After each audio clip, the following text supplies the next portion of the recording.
Hand පේන්ටඩ් sari එකක් ආරක්ෂා කරගන්න විදිහ අද අපි බලමු. හැන් පේන්ටඩ් සාරී එකක් කියන්නේ ආට් එක. එක පරිස්සම් කරගන්න මෙන්න මේ දේවල් හරියටම කරන්න. පළවෙනි කාරණය තමයි හැන් පේන්ටඩ් සාරී එකක් සෝදන විදිහ. ගෙදරදී හෝදනවා නම් මෘදු සබන්දීරයක් දාලා අතින් සෝදන්න. වොෂින් මැෂින් දාන්න එපා. දෙවැනි කාරණය තමයි වේල ගන්න විදිහ. තදව්වේ දාන්න යන්න එපා. ඔයාගේ පේන්ට් එක ෆේඩ් වෙන්න පුළුවන්. එනිසා මදව්ව වේල ගන්න.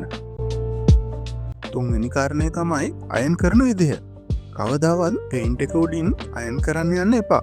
සාරිය අනිත් පැත්ත හරවලා අයන් කරන්න. මේ කාරණාවලට අමතරව තවත් වැදගත් කාරණයක් තියෙනවා. ඔයා පාවිච්චි කරන ෆැබ්‍රික් පේන්ට් එක. ඔයා පාවිච්චි කරන ෆැබ්‍රික් පේන්ට් එක රෙද්දට උරාගන්නේ නැත්නම් ටික දවසකින් සෝදනකොට ගැලවිලා යන්න පුළුවන්. ඒ වගේම වර්ණ ඒකාකාරීව පවත්වා ගන්න බැරි පේන්ට් එකක් වුණොත් කීප වතාවකදීම සෝදනකොට ඒක වර්ණ ඉවත් වෙලා යන්න පුළුවන්. එතකොට ඒ සාරි නිර්මාණයේ තියෙන දීප්තිය නැති වෙලා සාරියේ පෙනුම නැති වෙලා යන්න පුළුවන්. මේ ෆැබ්‍රික් පේන්ට් ප්‍රශ්නයට මම පාවිච්චි කරන හොඳම විසඳුම ශ්‍රී ලංකා නිෂ්පාදනයක් වෙන මැක්‍රන් ෆැබ්‍රික් පේන්ට්.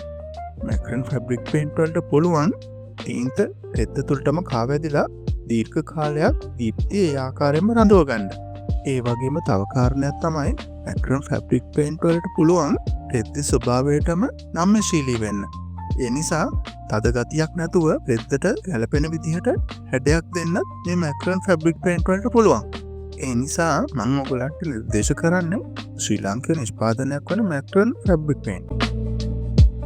මේ වගේ ෆැබ්‍රික් පේන්ට් කලාවට සම්බන්ධ වැදගත් තොරතුරු දැනගන්න අපිත් එක්ක රැඳිලා ඉන්න. අපේ නිරේ YouTube channel එකෙන් මේ වගේ වැදගත් තොරතුරු ගණනාවක් ඔයගලන්ට ගෙනෙනවා. ඒ තොරතුරු දැනගන්න channel එක subscribe කරලා, like කරලා, comment කරලා අපිත් එක්ක රැඳිලා ඉන්න. තවත් දවසක හමු. ඔයගලන්ට ජය වේවා.